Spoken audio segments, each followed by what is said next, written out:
Imagine une forge ardente où le métal brut devient lame affûtée sous la chaleur et les coups répétés du marteau. Ainsi est l'âme du croyant, façonnée par les épreuves, polie par la patience et trempée dans la foi. Le prophète Muhammad, ses compagnons radiyallahu anhum et les grands savants nous ont transmis des clés pour dompter notre nafs et affermir notre cœur. Mais es-tu prêt à entrer dans ce feu qui ne détruit pas, mais qui purifie? Allah dit, en vérité, c'est dans le rappel d'Allah que les cœurs trouvent la quiétude. Sourate Ar-Ra'd 28. Ces mots sont un remède éternel pour l'âme, un écho divin qui traverse les siècles et s'adresse directement à ton cœur. La quiétude dont parle le Coran n'est pas un simple apaisement passager, ni le silence d'une fatigue corporelle. C'est une stabilité intérieure, une lumière qui ne s'éteint pas, même quand la vie devient tempête. Dans un monde où les désirs t'appellent, où les épreuves te pressent et où les colères te brûlent, le rappel d'Allah est comme une eau fraîche versée sur un feu ardent. Le dhikr n'est pas une répétition mécanique des mots, mais un souffle qui relie ton cœur à celui qui l'a créé. Il n'est pas une formule magique, mais une présence, celle d'Allah, Ar-Rahman, Al-Qawi, Al-Latif. Lorsque tu dis « Subhanallah », ton âme se dépouille de son orgueil. Lorsque tu dis « Alhamdulillah », ton cœur se nourrit de gratitude. Lorsque tu dis « Allahu Akbar », ton nafs cesse de se croire maître de ton destin. Le prophète a dit « Le fort n'est pas celui qui terrasse les gens, mais celui qui se maîtrise lorsqu'il est en colère. » Bukhari, Muslim. Vois comme le Coran et la Sunna se rejoignent. La force véritable n'est pas dans la domination extérieure, mais dans la maîtrise intérieure. Ta colère peut soulever ta voix, agiter tes gestes et déchirer tes relations. Mais si tu l'éteins par le souvenir d'Allah, elle devient une source de purification. Ibn al-Qayyim disait « La colère est comme une braise dans le cœur, mais le dhikr est une pluie qui l'éteint. » Lorsque tu retiens ta langue au lieu d'insulter, lorsque tu baisses ton regard au lieu de défier, lorsque tu retires ta main au lieu de frapper, tu es plus fort qu'un guerrier victorieux sur un champ de bataille. Car le champ de bataille le plus vaste, c'est ton propre cœur. Mais demande-toi, que restera-t-il de tes paroles au jour du jugement? Chaque mot, chaque souffle, chaque éclat de voix sera pesé sur la balance. Le prophète a dit « Celui qui croit en Allah et au jour dernier, qu'il dise du bien ou qu'il se taise. » Bukhari. Ta langue est une épée. Elle peut libérer ou blesser, construire ou détruire. Et le rappel d'Allah est le fourreau qui la retient. Ibn Taymiyyah écrivait « Le cœur ne s'apaise que dans la proximité d'Allah et la langue est l'échelle qui y mène. » Alors, combien de tes mots montent vers le ciel comme une invocation pure et combien tombent dans la poussière comme des fardeaux pour ton âme? Ton nafs, lui, cherche à dominer. Il te chuchote, défends ton honneur, alors que ton honneur est dans la patience. Il te dit, réponds à l'insulte, alors que la noblesse est dans le silence. Il te pousse à agir selon ton impulsion, alors que la foi t'appelle à l'élévation. As-tu dompté ton ego? Ou est-ce lui qui tient les rênes de ton cœur? Cette question n'est pas une simple réflexion. C'est une balance que tu dois poser chaque soir avant de dormir. Al-Ghazali disait « Celui qui se connaît lui-même connaît son Seigneur. » Si tu regardes en toi et que tu vois un cœur soumis à Allah, alors ton nafs est esclave et ton âme est libre. Mais si tu découvres que tes désirs dictent tes actes, alors ton cœur est enchaîné. Et seul le rappel d'Allah peut briser ces chaînes. Chaque matin, lorsque tes yeux s'ouvrent, ton âme se lève avec toi. Mais dans quel état l'as-tu laissé la veille? Comme un voyageur fatigué qui cherche un abri, elle attend que tu la nourrisses, que tu lui offres ce qui la raffermit et l'élève. Si tu tends vers elle le Coran, elle s'illumine. Si tu l'abreuves de dhikr, elle respire. Si tu la prosternes dans la prière, elle se prosterne avec gratitude. Mais si tu la livres aux écrans, aux vanités et aux passions, elle s'étouffe, elle s'assombrit, et chaque distraction devient un voile entre elle et son Créateur. Ibn Qayyim disait « Le cœur est malade, mais son remède est dans le Coran. Il est affamé, mais sa nourriture est dans l'adoration. Penses-tu nourrir ton âme chaque jour, ou la laisses-tu mendier aux portes des illusions? Observe-toi au réveil. Quelle est ta première pensée? Est-ce Allah qui occupe ton cœur, ou bien ton téléphone, tes soucis, tes projets?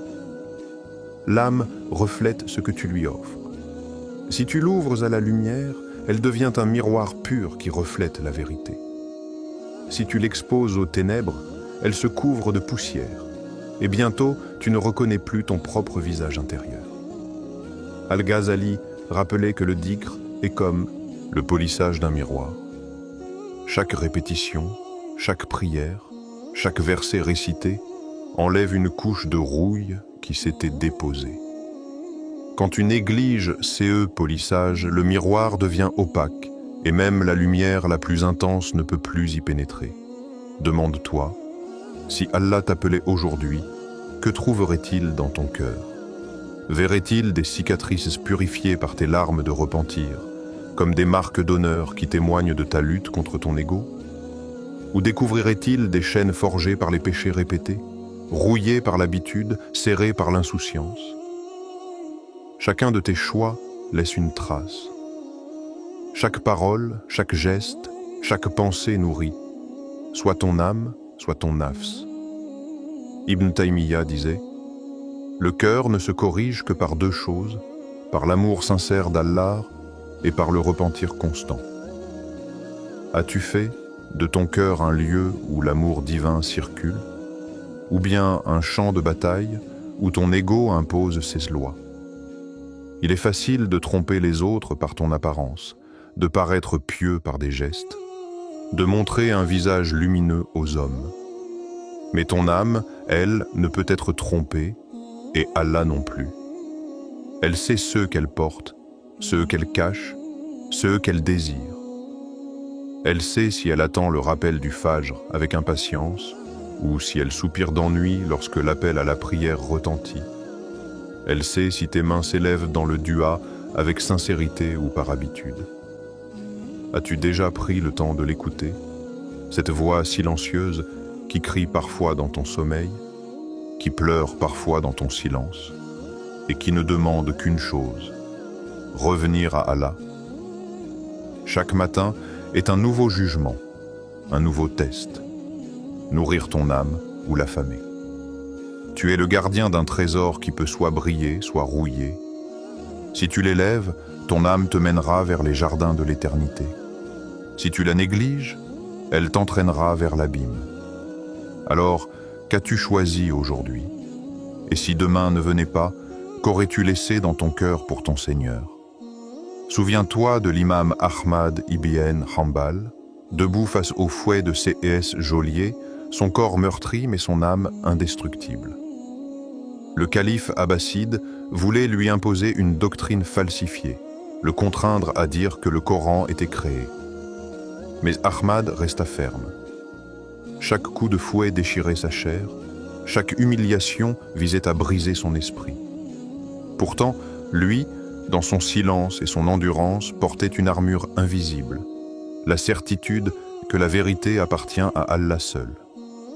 Des témoins rapportent que lorsqu'il était frappé, il levait les yeux et murmurait « Jusqu'à quand, Seigneur ?» Et son cœur recevait une réponse que seuls les croyants comprennent. « Tiens bon, ma proximité est plus douce que ta douleur. » Voilà ce que signifie l'honneur enraciné dans la foi, préférer souffrir plutôt que trahir. Al-Ghazali, des siècles plus tard, écrivit que la vraie noblesse consiste à préférer la vérité à soi-même. Les histoires des grands de l'islam ne sont pas des souvenirs poussiéreux. Elles sont des miroirs tendus à nos vies. Regarde Umar ibn al-Khattab, dont la parole résonne encore. Jugez-vous avant d'être jugés, pesez-vous avant d'être pesés. Il ne parlait pas seulement aux gouverneurs ou aux guerriers, mais à chaque croyant. Umar, c'est le calife qui portait vêtements rapiécés, qui veillait la nuit sur les ruelles de Médine, savait que le vrai pouvoir n'est pas de régner sur les hommes, mais de régner sur soi.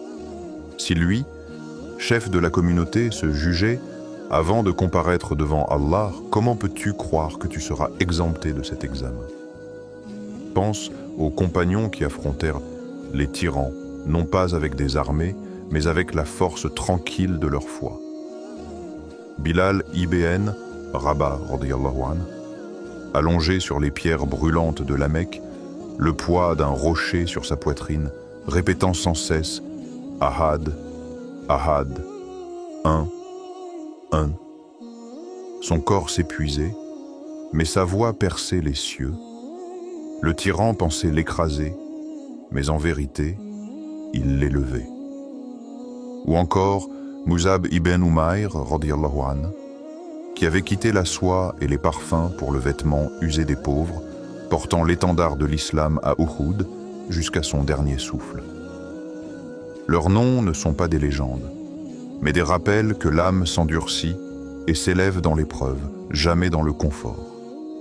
Chaque génération a ses tyrans, visibles ou invisibles. Parfois ils portent une couronne, parfois ils habitent ton propre ego.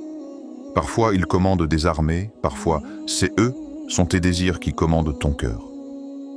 Mais le principe reste le même. L'honneur ne se mesure pas aux victoires matérielles, mais à la capacité de rester debout face à l'oppression.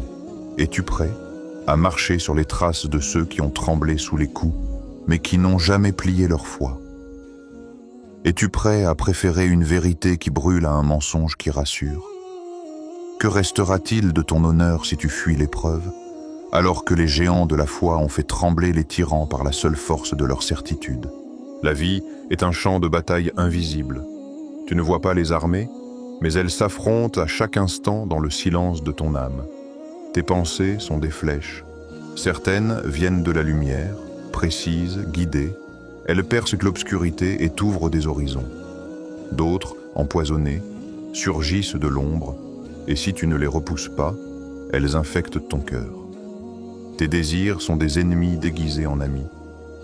Ils se présentent sous des couleurs séduisantes, promettent le plaisir, la gloire, le pouvoir, mais derrière leur sourire se cache une lame.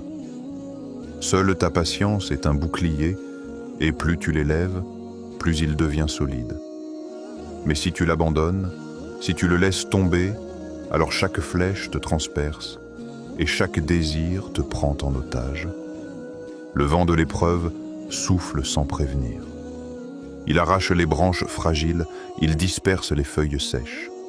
Mais le croyant reste enraciné, car racine plonge dans le Coran. Comme l'arbre qui puise dans une source cachée, il ne se dessèche pas lorsque la sécheresse frappe la terre. Sa force n'est pas visible dans son apparence, mais dans la profondeur de ses liens secrets avec la parole d'Allah. Chaque verset est une racine qui s'enfonce dans son cœur. Chaque récitation est une sève qui nourrit ses veines. Et même si la tempête fait plier ses 16 branches, son tronc demeure debout. Ibn Taymiyyah disait « Qu'est-ce que mes ennemis peuvent être contre moi? Mon jardin est dans ma poitrine. » Ces mots ne sont pas une simple phrase, mais une vision. Son jardin intérieur ne dépendait pas des murs d'une maison, ni des portes d'une ville, ni de la liberté d'un voyage. Son jardin était en lui, irrigué par la foi. Ses ennemis pouvaient l'enfermer, mais comment enfermer une lumière? Ils pouvaient l'exiler, mais comment bannir une âme qui porte son refuge partout avec elle? Ils pouvaient le menacer de mort, mais comment effrayer celui pour qui la mort n'est qu'une rencontre avec Allah? Ainsi, la prison devint liberté, l'exil devint repos, la mort devint union. Alors regarde en toi, qu'as-tu fait de ton jardin intérieur? Chaque cœur est un terrain. Certains sont secs, craquelés par la négligence, où rien ne pousse que les épines de l'orgueil et les ronces des passions. D'autres sont verdoyants, fleuris par le souvenir d'Allah, parfumés par le dhikr, illuminés par les larmes du repentir. Si ton cœur est un désert, sache qu'il peut encore fleurir. Il suffit d'une pluie, celle du Coran, celle de la prière sincère. Et si ton cœur est un jardin, sache qu'il doit être entretenu, car même les plus belles fleurs fanantent si elles ne sont pas arrosées. Ta poitrine est une terre confiée, et Allah t'a donné les graines. Chaque acte de bien est une semence. Chaque rappel est une goutte d'eau. Chaque épreuve est un coup de vent qui teste la solidité de tes racines.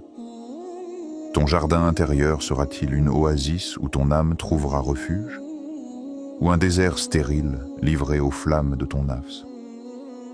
Oh,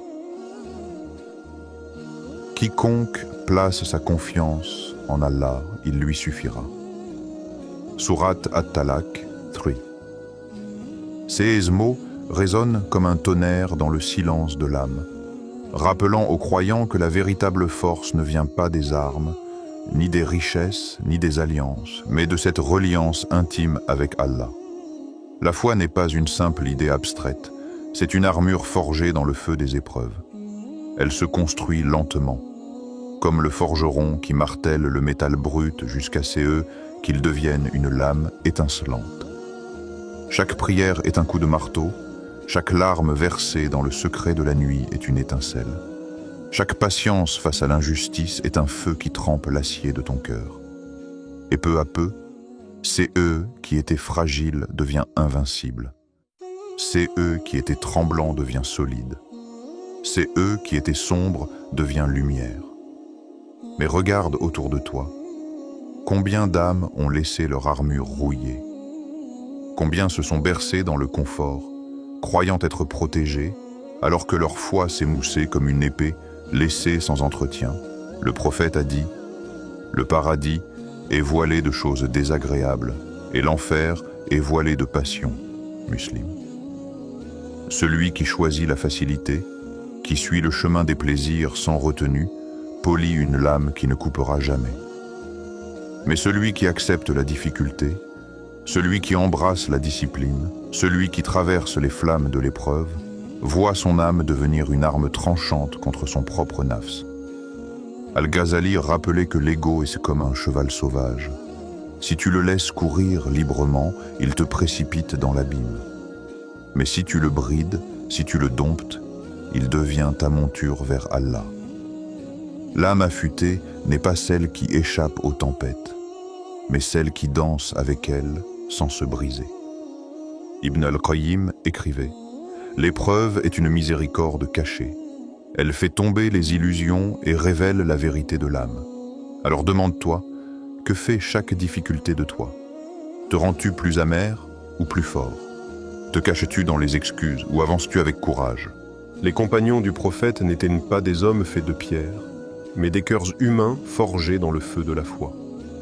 Bilal sous les pierres brûlantes, Kabab dans les flammes, Soumaïa transpercée par la lance, Umar agenouillé dans les ruelles de Médine.